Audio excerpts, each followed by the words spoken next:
Good afternoon, it's a Wednesday. My name's Kevin and welcome to the Acsom Bulletin. As usual, we're 3 days before Christmas and today we've got the three French hens. You've got me, Brian and Colin. Brian, how are you getting on? I'm good, mate. I'm good. I've not been called a French hen before. That's quite nice. I'm quite touched with that. It's quite nice, quite sweet. Well, it was either that or Alan Partridge on a pear tree. I didn't ken what one would have been better, so I just went with French hens. Colin, I guess I'll get called worse this afternoon, so I wouldn't worry about it. Colin, how's yourself getting on? I'm doing not bad on this Christmas Eve. Where I was speaking to one of the boys on the Scottish football show on our group chat earlier on, and he was telling me that he's not started his Christmas shopping yet, and that made me feel a lot better about myself. I've got to say, the fact that I was sitting up last night doing the wrapping, and he's still got to go out Arnold Schwarzenegger style, like in Jingle All the Way, to fight for the last couple of toys. So, Craig, I wish you all the best today, mate. No, I do not wish that on anybody. I'm lucky enough; I've got a better half who has completely got all that sorted, so I'm okay at this precise moment. The only worry I've got is when to put the wheelie bins out, because I'm having a look at my street just now and there's somebody already put their wheelie bin out, and that's confusing me because a Thursday is usually the day that you put a wheelie bin out. So I don't know whether they're just trying to anticipate the bucket motor coming, or either that they've just made a mistake, but I'll need to check that after I get off this. I'll tell you what, Kev, they're showing the initiative that the board never showed last year. Prepare to fail to prepare. That's a whole mantra. I know. With the bins, they're ready to go. Aye. Right, I think there's only one thing where we've got to start off with. Yesterday, the Scottish Government made the decision, which effectively meant that for the next 3 weeks, top flight football in Scotland and the Championship football is going to be basically spectator free. The reaction on everywhere was absolutely nuclear. Some of it utterly bizarre, some of it quite rational. Overall, it's a decision I actually do agree with. I do agree with the principle of the decision. We are in the middle of the worst public health crisis since 1918, when we had the Spanish flu, and this Omicron variant is highly transmissible, as by the numbers that are going up on a daily basis. What I'm more annoyed about, I'm really more annoyed about, is the governments haven't done anything to protect the services they're asking us to protect. They knew this was coming. They knew that you were going to get a winter variant, and they knew it was going to. They knew it was going to affect certain sectors, and they've done nothing to actually protect those sectors when we've got to this point. I mean, we've done our bit. I've been jabbed, I've been boosted, I've had the booster as well, I've stayed in the house, I knew work for home. I've done everything that's been asked to me. Colin, you're probably the same. Brian, you're the same. The majority of the people in the comments are probably the same. For me, I'm actually now wanting the government to do their bit. I want them to protect the services they're asking us to protect, for them to fund them properly. So situations like we have now don't actually arise. They need to protect the NHS, they need to protect hospitality, and they need to actually protect entertainment. They need to fund them so the next time we get a variant outbreak, this is not going to happen. We're getting asked to make the sacrifice again for politicians' failings. Now, I'm willing to lose 3 games. I'm completely willing to lose 3 games because football can survive, football can recover. That's actually been seen over the last 18 months. But I want to save the NHS and I want to save jobs. And it's time for the politicians to do that rather than just expect us to do their job for them. We've also got the SPFL, who haven't covered themselves in glory over the last 24 hours either. Well, over the last week, let's say. You've got Dundee United, who had to go to Ibrox with a depleted team, and you've got St Mirren, who we're playing this evening, who have got a depleted side as well, and they've asked for 2 games to get cancelled, and it's been knocked back. We've also got the fact is it seems to be taking them an age to make the simple solution, which is to bring the winter break forward a week. Because, well, no, football without fans is nothing. There's absolutely nothing. If the last 18 months has actually proved us anything, football's not a spectacle. Football's not a spectacle without fans. And there's a delay in that decision, and there's still no a decision on this winter break at this precise moment in time. Colin, I'm going to come to you first and see if you maybe agree with this question or as a statement. I don't know. The leadership in Scotland at the moment is no fit for purpose, whether it's football or political. There seems to be a lack of common sense coming out from all sides of the divide here, whether it be in the political sense, whether it be in the footballing sense.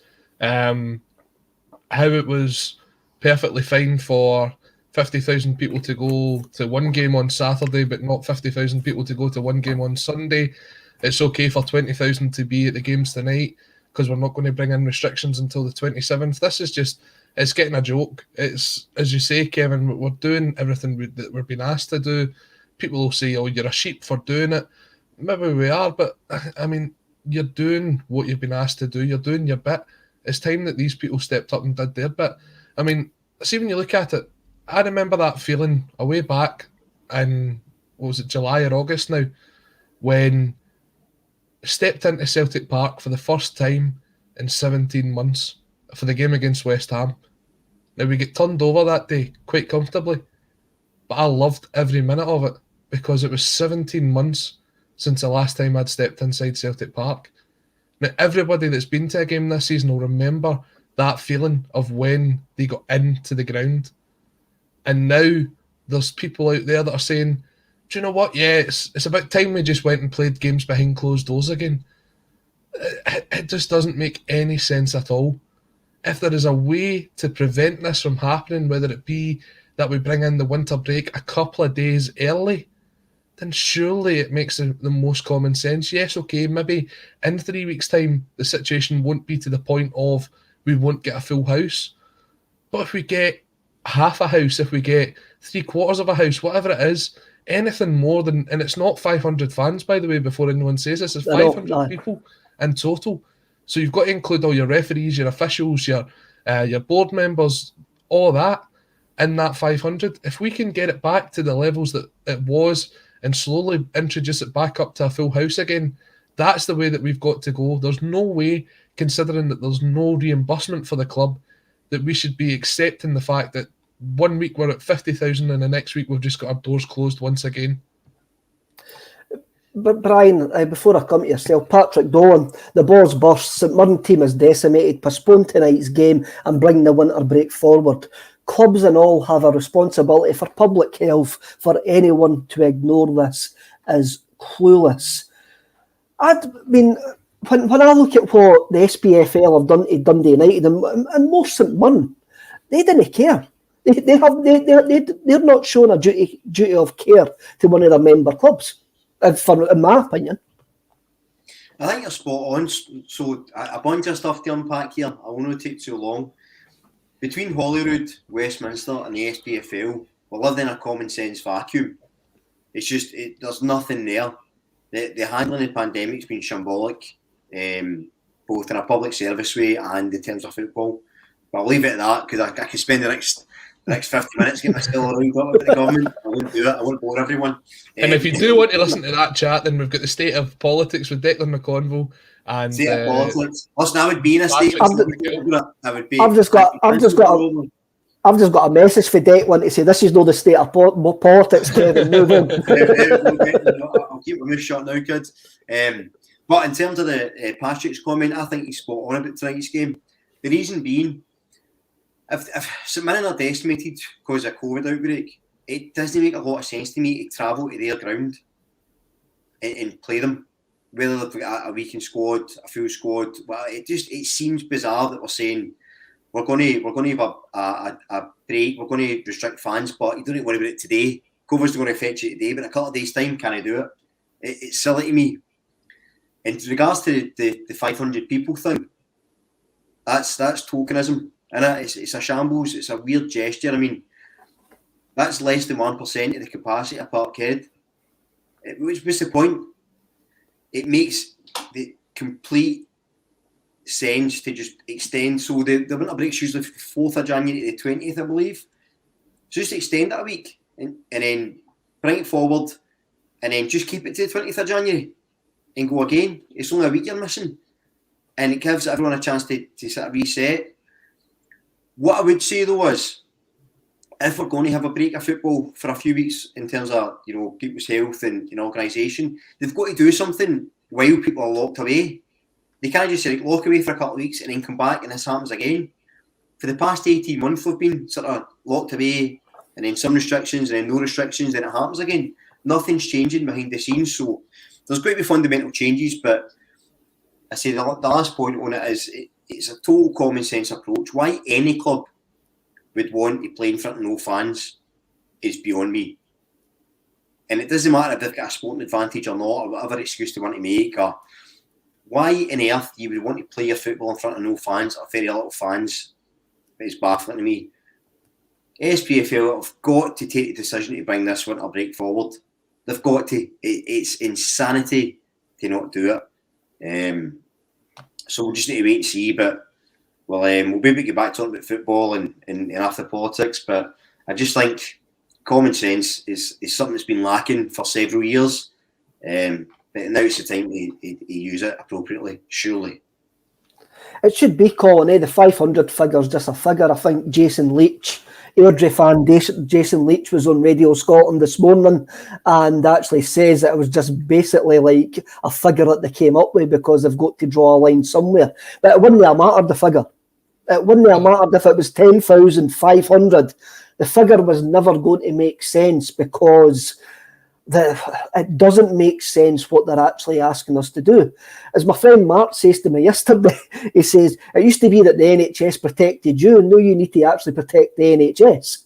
So, I mean, I never went to the cup final on Sunday. I had a ticket for the cup final and never went, basically because of this variant, and I had to make a decision. And I made my decision. I was happy with my decision. But I've got no truck with anybody who went to the game, who made the decision to go to the game. They made a decision which was comfortable with them. I've got no problem with that whatsoever. But when you get to this point, we just can't keep on going on like this. And if this variant is as bad as what they've got to do, I'm calling for the SPFL to do the right thing. Call off the game tonight, call off the games at the weekend, and we reconvene in February. If it's what needs to be done, it's what needs to be done. I don't see why there's any second guessing this. I mean, we're only talking a matter of days here. Now, I see people saying, it looks as if Celtic are running scared. It's an injury concern. What a load of nonsense. A complete load of nonsense. Celtic have played the last 13 games, winning 11 out of the last 13, picking up 31 out of 33 in the league, with what has basically been a skeleton squad. Mm-hmm. We're starting to just slowly but surely get guys back together. Now, can you imagine if the same people that was making that same noise had a COVID outbreak themselves? How quick would they want the game to be called off? This is about common sense, and it's a lack of common sense that's been shown across the board. I mean, St Mirren having to play this game tonight with potentially only 3 first-team players available. The rest is all going to be guys made up from the academy which St Mirren actually scrapped themselves. So it's guys that don't play week in, week out. It's guys that they've had out there at lower league teams, potentially even lowland league teams, and we're going to have to play them tonight, and then they're going to have to play... they're going to have to play again, the 29th or something, or when they play Rangers. It's ridiculous. Hibs had games called off for less. There's got to be a common sense approach taken here. And as Brian said earlier on, it's got to get to a stage where there's a precedent set that when something like this happens, we know which road we've got to go down. I just think there's a duty of care here that's getting looked over. There's a duty. Where's the Players Association in this? Where's the Players Association going to the SPFL, Brian, and going, by the way, you're putting our members at risk here because you're asking them to play games coming into stadiums which have had an outbreak. So I do not get this. It just seems to it's selfishness. as Colin rightly pointed out, there's a selfish nature of this. Some clubs going, we don't want the winter break brought forward because it suits us. We haven't got 2 home games in that period. We haven't got two home games in that period. So it just doesn't make sense to me, Brian. No, you're spot on, and I think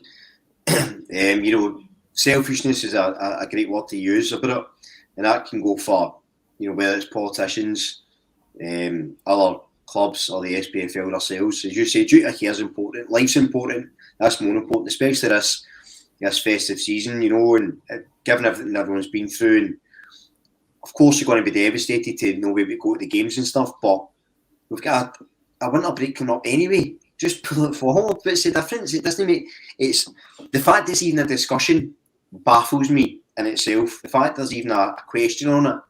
It's just listen. Let's hope the common sense prevails. But I'm not going to hold my breath. As it stands, though, Kev, the game is going ahead, and I guess it's something that we do need to look forward to, and we do have to get back onto the who we think will start the game tonight. Eh? We will do. We'll kind of wrap this up. Joe Porter comes in. Where was the duty of care playing their cup final? No, that was the day with money. That was the day with 50,000 fans in the stadium, and the Scottish Government no giving them any money to cancel it. And Danielle Farley comes in. Agree, Colin. What if Celtic players went to St Mirren, got COVID, and went home and gave it to their family? Now, that is something Celtic have got to consider, Colin, ain't it? Absolutely. Every team's got a duty of care for their own players, their own staff.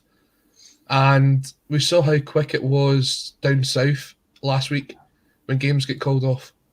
There was no question about it. It was just a simple, you've got how many out of an outbreak? Okay, we don't know how bad it's going to be. Let's just call it off and we'll reschedule it later on. Now we've got a chance to do that ahead of time to stop people potentially catching it. And we're going, nah, man, we'll just play behind closed doors. It'll be a laugh. Sky will give us money. Well, let's talk about Sky Football. Let's talk about Sky Sports. And it's very obvious over the last 24 hours that Sky Sports are holding the trump card in this. If Sky Sports says they do not want any money back, then the winter break will get moved a week forward. Sky's coverage, Brian, this season has been utterly atrocious of Scottish football. They've allowed a very unprofessional guy to comment unchallenged on their programmes. It's almost as if they know they can't be bored because they're the only pony in town, ain't it? Aye, it's been the same for a while with their coverage. Like, you saw GIFs many a times, they even get the graphics wrong for teams that are playing. The formations are very, very rarely right. And as you say, the funding questions are shambles. Although given Cragen's, some of his comments over the past couple of games in Ross County in the League Cup, that pundit question is not the only one. So he's having an audition. Football's still been about fans and about players and about people. It's about the money now. And the fact that Sky lets Rouge McDuck just decide what to filter down and give and control it. Sadly, it's a situation that's not going to change anytime soon. It'd be interesting to see. I think the Aberdeen chairman headed up that sort of independent inquiry to try and find more funding, didn't he? And they've sort of put that to the SPFL. So again, it's been interesting to see if anything comes for that. If they can sort of diversify income streams, which is of course something they're going to have to do, and maybe then things will change. But for the present moment, we're going to have to stick with it. They are. I mean, I think Stephen Cragen was having a live audition on Ross County TV and also Premier Sports at the weekend for Sky Colin, because he was that anti-Celtic. It was utterly unbelievable. There we have. We have got a game of football tonight at this precise moment in time, and the Sky cameras are nowhere near it. We had a game of football last week, Colin, at Ross County. The Sky cameras were nowhere near it. We had a game at Easter Road. One of the biggest games in the Scottish football calendar, one of the most attractive games in the Scottish football calendar. The Sky cameras were nowhere near it. Tell them to bolt, eh? Absolutely. I mean, every midweek card has not been covered. What they're covering tonight, they're covering the Carabao Cup down south. One game. What else have they got? They've got the World Darts Championships. Probably on another channel, they've got netball. On another channel, they're covering NBA basketball. They've got a channel dedicated to the NFL. Who's bringing in the biggest subscriber base? Scottish football outrights so many of these sports. Even the amount of money that they spent on the cricket, and I'm talking about BT Sport spent on the cricket for the current Ashes series. As an average Celtic game draws in 10 times the viewership of that. Tell me, what is the actual attraction to them? Is it the ad revenue that comes in? Is that why they don't show the games? See, if I was even picking a game for TV tonight, I still wouldn't pick the Celtic game, but I'd have a Scottish football game on. Hibs are playing Aberdeen tonight. That is a fantastic potential game of football. You look at a team, Hibs, first game with Sean Maloney in charge. Aberdeen, they're coming back into it under Stephen Glass. They've won the last 3 games in a row. That would be a fantastic game of football to watch. It's an interesting narrative, eh? There's a good storyline there, ain't there? There's a massive storyline there, eh? Absolutely. And when are we going to find out about it? Oh, midnight tonight when they post the highlights. It is pathetic the way that they treat it. BT Sport don't even cover Scottish football and they still have a Scottish football show once a week. That's the difference. A highlights programme on Sky Sports lasts 30 minutes with an interval.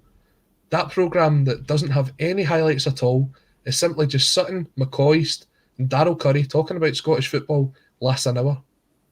That's the difference. It is a difference, eh? I mean, Brian, Dave Cormack, the Aberdeen chairman, obviously American, and American sports is seen as an entertainment, not just as a sport. And he's been talking about trebling the amount of money coming into Scottish football via TV deals over the next 5 years.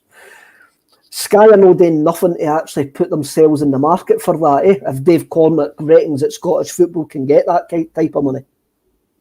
No, and as I said, any other avenue to increase the game in Scotland, the Scotland's profile is key. I mean, we're talking about Sky. BBC's coverage of the Scottish game isn't great either, let's be honest. I mean, the sports scene is it was rubbish, isn't it? 3 minutes of a game and some outrageous takes. So Scottish football, even within Scotland, isn't it treated that way with some of the broadcasters? So there's a lot need changing. And it's amazing it's took this long for this guy for the States to actually come in and try and, galvanise it and get something. And I just hope that, as I say, the some other income streams come in and it can improve, because I think we've got a good product. I think, I live in England now, and a lot of the football fans where I am, they prefer the low leagues in England because it's like proper football. And Scottish football is like that. I think Scottish football is, it's madness sometimes at times. It can be really funny. It can be, there's decent games, there's drama, and there's a lot to market there, and it's kind of different from a lot of other leagues. So we've got so much to promote and to sell ourselves, and we just don't. And again, might come back to the SPFL and their sort of negligence over the years to really be bothered. They seem to be quite content with whatever scrap Sky give. They don't really want to fight for it or challenge it. So basically, it comes back. Basically, the whole point of the first 23 minutes is the SPFL are rotten. Here's the thing, Kev, right? So, on average, it's an £18 million a year contract that Scottish football's got for the TV rights from Sky. So it works out, and it doesn't quite work out like this because it goes on a ascending, descending scale depending on where you finish in the league. But you're talking about 1.5 million per team if you average that out over the 12 teams. Now, I don't know how many people paid for the pay-per-view up at Dingwall last week, but if you take a look at it across the world, potentially could there have been anything up to 10,000 fans that bought that pay-per-view? I mean, potentially, when you look at it, they're charging £20 for that. Now, obviously, they'll have overheads and stuff like that, but that's 200 grand. Celtic could potentially be up there 3 times a season. Rangers could potentially be up there 3 times a season. You're talking about even fans like Hibs, Hearts, who won't all travel but will buy the pay-per-view. They must make about the same amount of money if they'd done it by pay-per-view than what they would off a Sky. So that tells you that if a team like that can make that sort of money, that's how massively we are underselling the game. Finn Fogel, I'm going to actually pick up on something that you actually said, there, Colin. Finn Fogel comes in on YouTube. If only those had listened to Barry Hearn 10 years ago. I think it wasn't 10 years ago. I think it was actually shorter than that. A couple of years ago, aye. I think it was a couple of years ago. You're talking about pay-per-view. I noticed somebody the other day, I can't remember, it was a Twitter comment that I read where somebody says Amazon Prime would be a good candidate to put Scottish football on Amazon Prime. You look at what Barry Hearn's done with the darts and also with snooker. They're on Sky. Well, the darts is on Sky basically. Sky pay a lot of money for the darts. The snooker is on ITV4, Eurosport. Still on the BBC and that. So they're still on massive platforms, probably bigger than Amazon Prime. Or are they bigger than Amazon Prime, Brian? As the fact that we've all got Amazon on our mobile devices. Is that something that Sky should be scared about? That we can go to these companies now. Now, I don't know how personally you're going to sell Martindale Ball to subscribers. I mean, I don't understand it. I've seen a lot of rotten games at Celtic Park this season, and it's guys like Robbie Nielsen, Martindale, and Graham Alexander have caused them to be absolutely rotten. But are Sky just lazy? Are Sky just getting lazy and are not giving credence to streaming sites like Amazon Prime, etc.? They didn't see them as a threat. Yeah.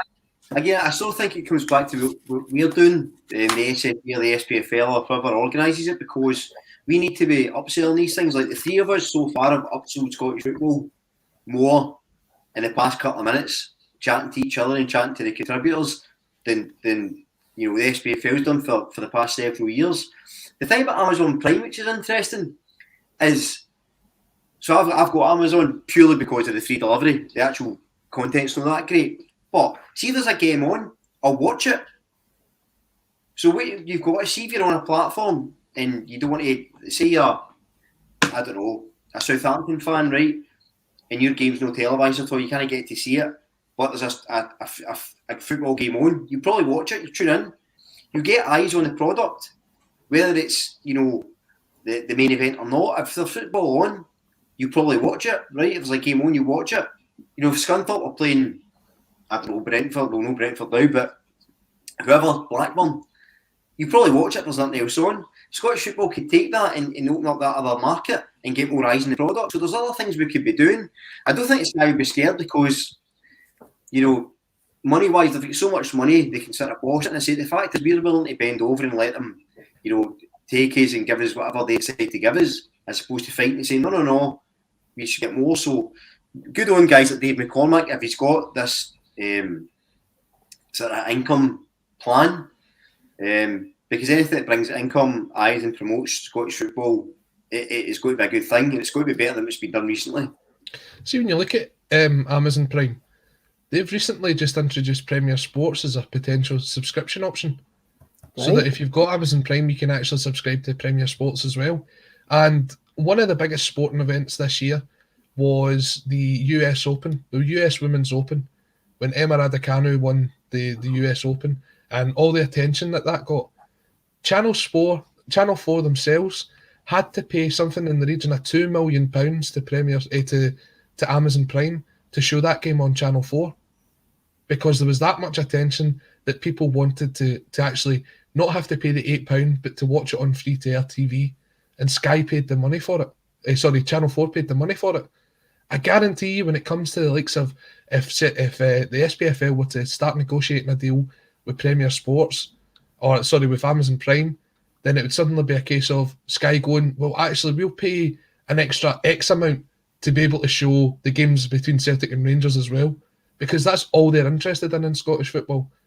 If Scottish football didn't have Celtic and Rangers, there was no chance Sky would offer any sort of money for a TV deal. It's all about the big games. That's all they're interested in. And if Scottish football can kind of put that to the one side and just say, look, instead of doing that, we're just going to take the gamble on our own, we're going to go with someone like Amazon Prime, then I think in the long term they'll find the benefits of it. Scott Howe comes in and he agrees with you here, Colin. £7 a month, would love Amazon to get the SPL rights. I've got a feeling that somebody looking at Scottish football with new eyes would actually tart up the product. And if you went to Amazon Prime, you would get a load of extra creative programmes. Whereas tonight you could maybe have a game choice or something like that. If you wanted to watch Aberdeen Hibs or the Celtic game, there'd be a game choice. I just think the SPFL's lazy. I think they're absolutely lazy in avenues that they actually look to promote the Scottish game. And they're actually, I mean, it's an entertainment, Brian, isn't it? We spend, even though there's an emotional attachment, hand on heart, the English Premier League's an entertainment to the millions and millions of people that watch it all over the world. And yes, your team is actually playing in certain games, but still, if you're watching Aberdeen Hibs, you would be watching Aberdeen Hibs tonight if Celtic weren't playing, for example, if it was getting shown anywhere. You're watching it to be entertained. And I think that's sometimes really, really forgotten by the SPFL and the people who run the football clubs. They're actually in the entertainment business. It's about how it's presented and the sort of showmanship around it, and it's the bare minimum at the moment, isn't it? So yeah, I think you're spot on. We need to just get a bit more flair and a bit more sort of eyes in the product and try and, as you say, tart it up like three French hens. Announce Acsom TV. Love that. I don't think anybody's going to subscribe to my jargon right enough, but we never know. No, still be cheap on Sky Sports. Hey, we are going to be here this evening for the pre-match, half-time and post-match. So we do actually do some TV content. So yes, Acsom TV, we've got State of Mind TV as well. Let's talk about the game tonight, because at this precise moment at 2 minutes past 1 on a Wednesday afternoon, the game is still going ahead, and the manager and the players were getting prepared for this game. When I was thinking about the team for tonight, Colin, the two changes I was probably having a look at it were at fullback, was Ralston and Scales coming in from the team that played at the cup final at the weekend. Would you be against that? No, probably wouldn't. I think Ralston certainly has came on to a game over the last couple of weeks, and Juranovic probably looks like someone that could be doing with a bit of a rest. So I would say, Ralston to come in there. Obviously, you've got to remember Starfelt's suspended for this game tonight, so we'll see the reintroduction most likely of Stephen Welsh at centre-half as well. So maybe in that sense, Ange will maybe not go with the full kind of range of inexperienced options. He may stick with Greg Taylor for that, or perhaps we'll see Juranovic on the left-hand side. I know Welsh is obviously, I wouldn't say totally inexperienced to an extent, but when you're kind of looking at a guy that's still only made about 50 appearances for the club, you still want to have that wee bit of extra cover in there. That'll be probably the reason why he'll not go with someone like Scales, who's maybe only making his 4th or 5th appearance. He'll probably just go with Greg Taylor. The reason that I'm going for Scales is I think Greg Taylor is, Brian, I think Greg Taylor done well at the weekend. I think he's done well since he's came back in, but he's coming back from a long-term injury. And Scales last week played really, really well until his lack of game time, basically, for me, caught up with him in the second half, and when he actually tired in the game. That's why I can see Scales getting a nod tonight for another 60, 70 minutes, then Greg Taylor coming on. Yeah, I think so. Last time I was on here, I spoke about us making changes, and there was some mixed emotions around it, but I think it's been wise, especially when you look at David Turnbull and what happened to him. Apparently that was fatigue that caused the injury. So you've got to take that into account. I think it's time nice to freshen up the squad without any disrespect to St Mirren. They're decimated with injuries. This is, if you're ever going to chop and change and rest some players, I know you want to win the game, but this is the time to do it, I think. So I think Ralston, Scales coming in is probably the right idea. Midfield, you're probably talking Roderick, Beaton, McGregor, and then what you do up front. So I don't imagine you're going to play Kyogo tonight. So is it Abada, Montgomery, Moffat up front? I think that would be enough, and that's a good enough team to beat St Mirren, especially if they play to St Mirren side. And that's no arrogance on my part. I just think if you're at Celtic and you're a squad player and you can't step in and beat these teams and compete, you shouldn't be there. And I suspect, Kyogo definitely won't play. And I think he's right about resting the fullbacks just because Taylor's coming back for injury and Juranovic, could he be rest? Plus, Ralston, there's no risk with him playing. He's shown this season that whether he's first choice or he's coming on off the bench or he's backup, he can do a job. So I wouldn't have any issues with changing. I would say Saturday gives you a kind of an air of caution ahead of making changes. You took a look at what Dundee United managed to do at Ibrox with a very depleted squad as well, and you just see that when youngsters get that chance, how much they can potentially step up there and cause Celtic a bit of problems. So for me, I would be reluctant to make wholesale changes tonight. I think you've got to try and keep it as sort of synchronised as possible. Obviously, there'll be the change in the midfield with Turnbull coming off injured at the weekend. I think Mikey Johnson will probably start tonight. I don't think he had the best cup final, but I do think Ange is someone who believes in Mikey Johnson. I think you sort of seen that at the end of the game on Sunday. He was one of the first ones over to him and was kind of congratulating him and telling him that he was doing well. I think we'll probably see him play. Kyogo, it would make sense for him to be on the bench tonight with Abada through the middle. It's just that kind of right-hand side. If you're going to make the sort of one sort of from the left field introduction for tonight's game, then I think it's worth giving Aiden Moffat a shot tonight. I think in the sub-appearances that he's made so far, he's been fairly decent. I thought he played well in the cup final when he came on. As you said, obviously it's going to be a slightly weaker St Mirren side tonight. But even if it was a full strength team, I would still be thinking, do you know what? This is maybe the game to give him 60 minutes just to see what he can do. His own Moffat's an interesting one. So's Mikey Johnson, Brian. I think Mikey Johnson done a lot of good things on Sunday. And it was the first time I've seen him getting double teamed and managed to actually get into the box and commit men and go past men for a number of weeks. But he just never got his final ball. The final ball just wasn't there. And I'm beginning to worry about Mikey Johnson and the fact that that final ball needs to come for his Celtic career to continue longer term. And it's interesting that what Colin actually says, that at the final whistle, Ange Postecoglou was across and he looks like he believes in him and stuff like that. But I remember, and I'm not comparing these two players whatsoever, Brian. Look, Aiden McGeady was one of the most natural talents I had seen coming out of the Celtic Academy. And after his 4 or 5 seasons in the Celtic first team, I was saying he needs to leave Scottish football and go to a better standard of league to improve his final ball.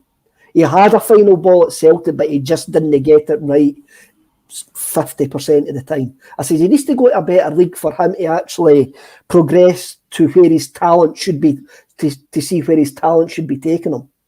And I kind of see Mikey Johnson in a completely... the same but different. Mikey Johnson has got to find his final ball at Celtic because I reckon he has got enough natural talent. If that final ball comes, he could actually be a decent player for us. But that needs to come. The final ball needs to come. I don't think Aiden McGeady was the player that he should have been because that final ball never came. You can have all the talent in the world. You can be a baller. You can have all the tricks and flicks. If that final ball doesn't come, then you're just a show pony, ain't you? Yeah, I've compared Mikey Johnson to Gary Mackay-Steven a lot.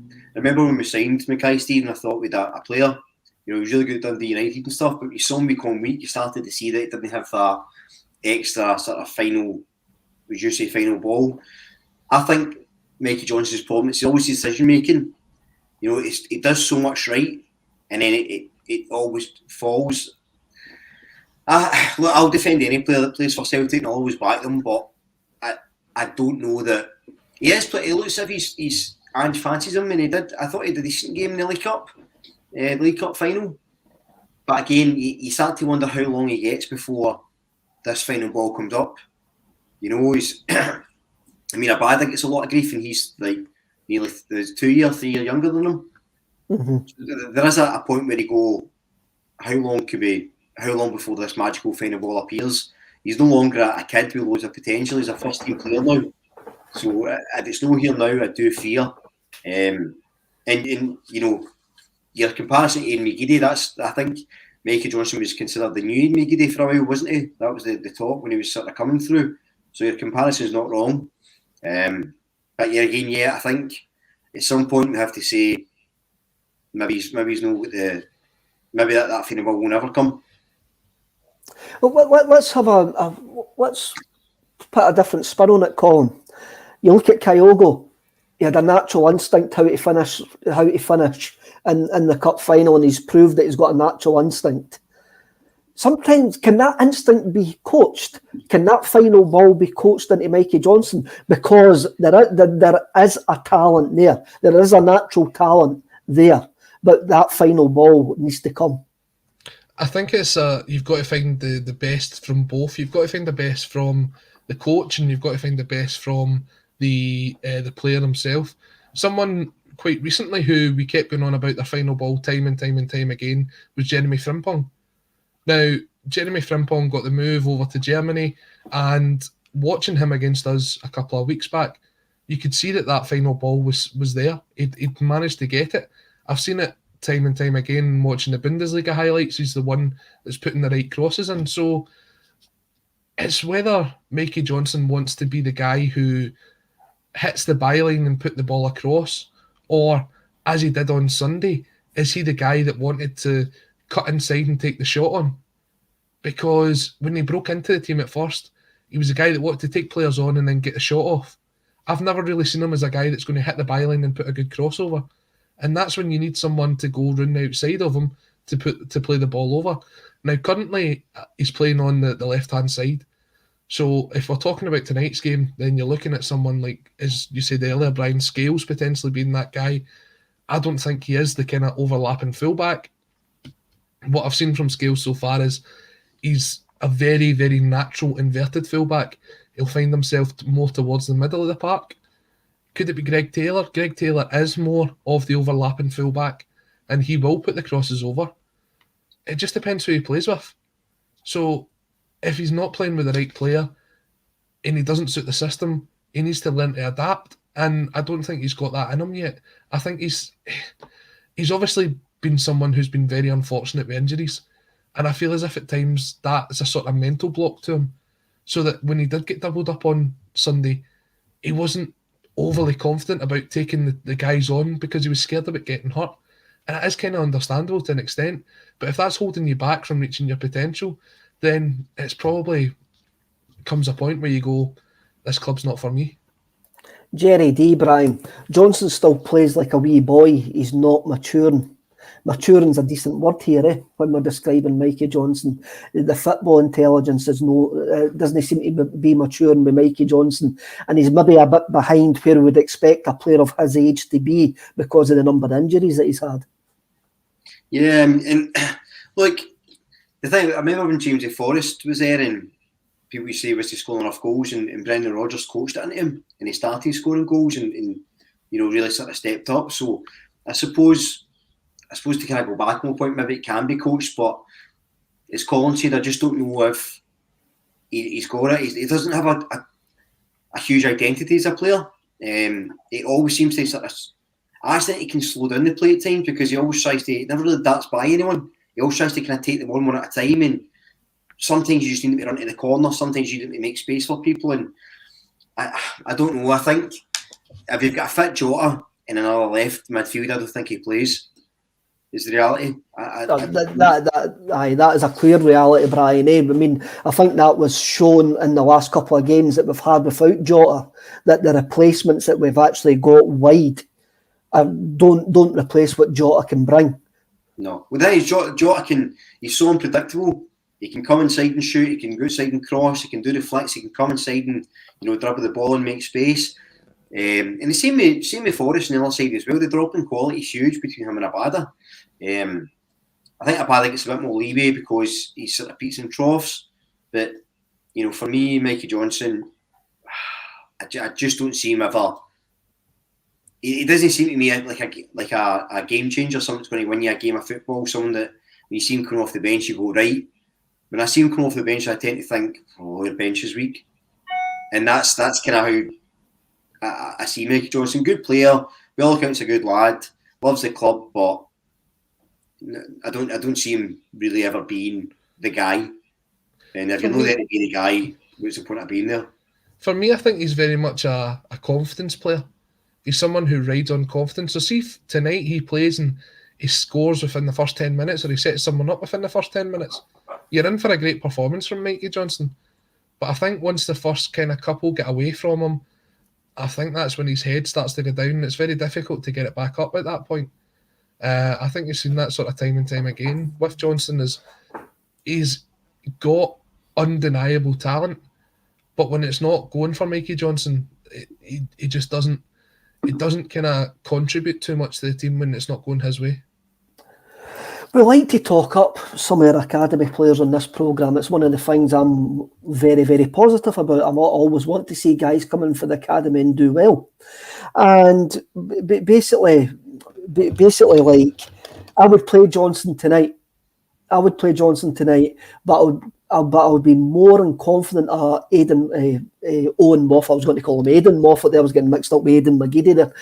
I'm more than confident now of Owen Moffat coming on and actually offering us something, because for me, Colin, over the last couple of games, he's showed us football intelligence that you actually need in certain situations. Ross County, he had, after Juranovic's shot has actually rebounded back to him, he had the calmness to play the ball to Callum McGregor. When he came on in the cup final as well, when we were under the cosh a wee bit in the last couple of minutes, he went for that run up the park. Mm-hmm. And they knew just to run to the touchline and turn in, waste a bit of time. And for a guy who's playing B-team football against part-time guys in the Lowland League, I was highly impressed with that. I'm not going to lie. Definitely, and he's been a star for that team so far this season. Sorry to kind of change the topic here. I've just been sent some news that Scottish Premiership clubs have been asked to vote on whether the winter break should be introduced early. There's three options. One is to continue as normal. One is to start the break after Boxing Day, or the third one is to start the break after Sunday's game. The teams have until 5 p.m. today to put their expression of which they would rather they want to do. So they have until 5 o'clock today to decide whether we should take the break early. So that's just breaking in the last half hour or so. Can we ask live on this programme that Dundee check their spam folder, please? I think it's the SPFL that need to check it. Dundee just need to make sure they're sending it to the right address. It does say here that should option 2 be taken, a return to play would take place in the week beginning Monday the 17th of January, and there would be midweek fixtures to make up for the postponement of the round of games. Dundee United have already voted to say that they were in favour of it. I think Celtic will be in favour of it as well. I think the majority of the top flight clubs will be in favour of it, and also the majority of the championship clubs as well. Some of the clubs lower down the league. I mean, what we're actually talking about here is the clubs lower down the league, Brian, they're part-time players. So they've got to juggle a day job and playing football. And they're depending on their employment, they're exposing themselves like possibly twice. So what's your gut feeling? Are we going to play on Boxing Day? I suspect we'll probably play on Boxing Day, but I think the vote in favour of pulling the break forward. If only just to avoid low league players exposing themselves, as you say, Kev, because nobody needs to see that. But no, seriously, I think common sense quite prevails this theme of the show, and option 2 seems a sensible one, doesn't it?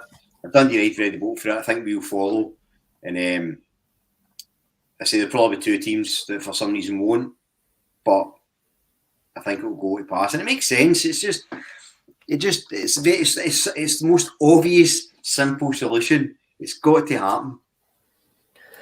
Colin, the Scottish football didn't do any simple solutions, do they?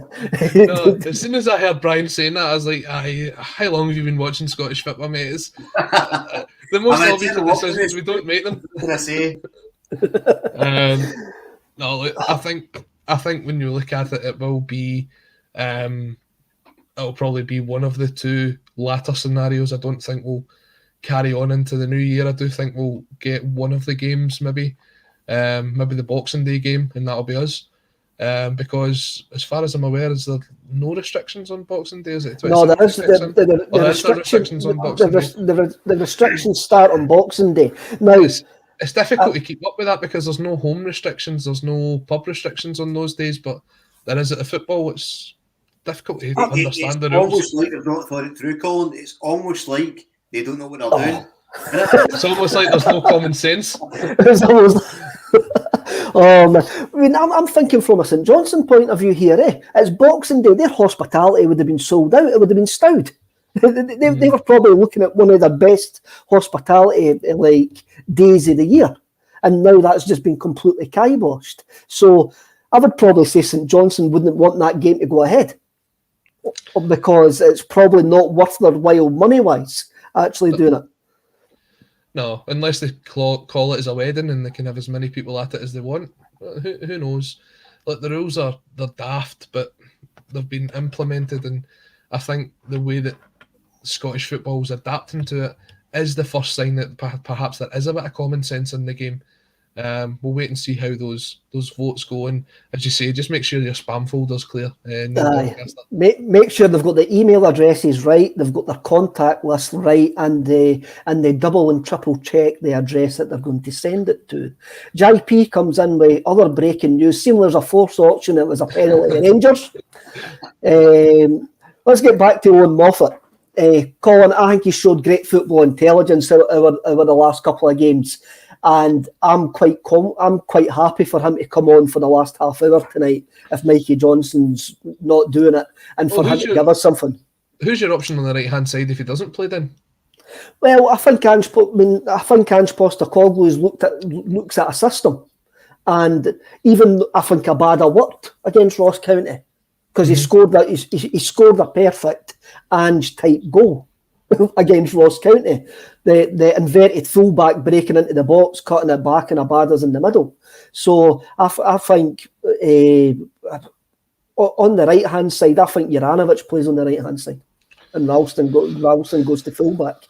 That's an interesting one. We were talking about this last week. I didn't think it worked overly well up in Dingwall. That's not to say that it wouldn't work tonight. Totally different game, totally different surface. It's something that he could try again. Do you know what? I'll be perfectly honest. I just see him starting Kyogo. I don't think he should, but I think he will. And I think you'll see Johnston, Kyogo, and Abada as your front three. If it was me and I was picking the team, I wouldn't do that because I'd be putting Kyogo in as much bubble wrap as possible to make sure that he's okay, just in case these games do go ahead. But maybe by 5 o'clock we'll know. I know, that's what I was just laughing at.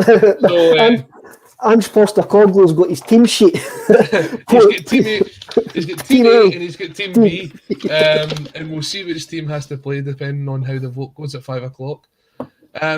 Yeah, and I tell you what, tune into the State of Scottish Football tonight on A State of Mind at 6 o'clock, where we'll have the full reaction to that vote. So definitely, instead of Clyde Super Scoreboard, get in here, go on A State of Mind TV and listen to the lads dissect what the vote is. I think you'll have a Hibs fan and an Aberdeen fan to dissect it, so maybe two different views there. It's a completely interesting week in the bizarre world of Scottish football. It's a bizarre world of football. It's a bizarre world we're actually living in at this precise moment in time, really. Joe Hart, on last week, some people were saying that he was at fault for the goal, Ross County's goal. Some people gave him a hard time for the Hibs goal on Sunday. I think he was just as important to us as Kyogo on Sunday. The save from Nisbet and the save in the final minute and the injury time of injury time. If seemingly that's a thing now, if you're meant to play 96 minutes, you're only meant to play 96 minutes, no 96 minutes, 42 seconds or anything like that. For me, Joe Hart, if you want him to do the good things, you're going to need to put on with him doing some things that you didn't agree with. And I think that's the trade-off that we're going to get for me for having a fabulous goalkeeper. I mean, he saves He says that towards the end in the League Cup final were excellent. Celtic good saves against Ross County as well. So he's a keeper that there's a mistake in him. I think there's very few keepers in the world that don't have a mistake in them. But when he makes the big saves, they're really important. And again, it's the sort of intangible stuff he gives. It's that confidence with the back four, because they know if like Starfelt had a bit of a shocker, but he's got that confidence that you get Carter Vickers or Hart to bail him out if something like that happens. Same if Carter Vickers makes a mistake or one of the midfielders gives it away. You've got a confident, competent keeper there, and a guy that organises, and he's his aggression as well. He gets the players up. He's a real leader on the park, and these are things that you can't, no amount of analysis tells you that. So yeah, he could do things better, but it's not about the things. It's like McHugh got up front. It's not about the chances he misses. It's about the chances he takes, and he keeps going and scores these goals. So you can analyse the mistakes or the errors to your blue in the face, but you've got. I've had him in Barkas and goals where they get beat because he's got hologram hands, isn't he? Mm-hmm. So you look at what we've got, and you have to be happy with Joe Hart. I think his attitude's been top draw. Yeah, he's not the greatest keeper in the world, but in terms of his attitude, what he gives, and he's not as if he's a bad keeper. He's Colin, a good keeper. There's no doubt about that. Colin, he says after the cup final, he says, I'm not the best goalkeeper in the world, but I try my best. One thing I get with Joe Hart is I know he'll make me a match-winning save. He will. It. And to use his own words, he was decent on Sunday, that's for sure. See, looking at it, it reminds me a lot of Fraser Foster's first spell up here. And cue the famous joke that was made by Kevin Bridges at the Christmas night out when Celtic done it. About how he didn't have to worry about getting any parcels in the post because he wouldn't come out to get them. That's the way that at times you think Joe Hart is. You want him to be a wee bit more commanding when the ball's in the air. I do think he probably could have come out and got to the ball before Hanlon gets his head on it on Sunday. But, I mean, we're talking about a guy that's not played week in, week out now for what? 3 years, 4 years at least. He was a third choice goalkeeper at Spurs. He was well out of the scene at Man City. He even got dropped when he went to Italy. The fact that he's still got that ability in him, and the fact that we've got a kind of solid goalkeeper tied up for the next couple of years, for me, I think he's only going to get better. You see the way that Craig Gordon was out of the game for 18 months and came back and was a fantastic goalkeeper. The fact that Joe Hart barely played, and we know a goalkeeper can play on to the 38 to the 40. I think you'll see over the next year or two, Joe Hart getting back to the way that he was the first time round at Man City. The reason why they won the leagues, the reason why he was voted European Golden Glove Award winner, stuff like that. Giving him more time, week in and week out, eventually those mistakes, they'll get weeded out bit by bit, and you'll see why Joe Hart was a fantastic goalkeeper and why he got his 90-odd caps for England. I wouldn't be surprised in about 18 months' time if he wasn't considered to be back in amongst the England fold. Definitely, Brian. I agree wholly with that. I think he's been one of the most important signings we've had in a number of years. Has been Joe Hart. I know, Colin, I know you need to go very, very soon. So I just want to ask you, before you go, I want to ask you 3 things on your Santa list that you want for Celtic. 3 things on my Santa list for Celtic. First one, fans back in the grounds as soon as possible and as soon as safely possible. The second one, I want Ange's shopping list to be completed by the 2nd of January. I want him to get the players that he wants in by then so that we've got time to feed them in. And the third one, I'm going to go with extending Tom Rodgick's contract. He's only got 18 months left on his deal. It runs out next summer. He'll only be 30. Give him another couple of years. He has rejuvenated his career at Celtic. Get that man a new contract. Brian, maybe Colin will disappear. So thank you, Colin, if you're going to disappear at the moment. I know that you need to go. Brian, what's your 3 things on your Santa list for Celtic? 3 things. So first thing is getting the behind-the-scenes structure all fixed, getting that established and free-flowing. Second thing, getting a few transfers in early It's Collinside, Stephen Collins one. And 3 would be, what would be my third one? Winning the Conference League. There you go. There's a present. I've been a good boy this year, so Santa, if you're listening, get on it. That's a good one. A wee Acsom, Wednesday Acsom day out to Albania. We'll get Declan to sort it out with the president of Albania, and we'll get there and have a great weekend. On my Santa list is a bigger standing section. I'd like to see behind the goals a whole standing section.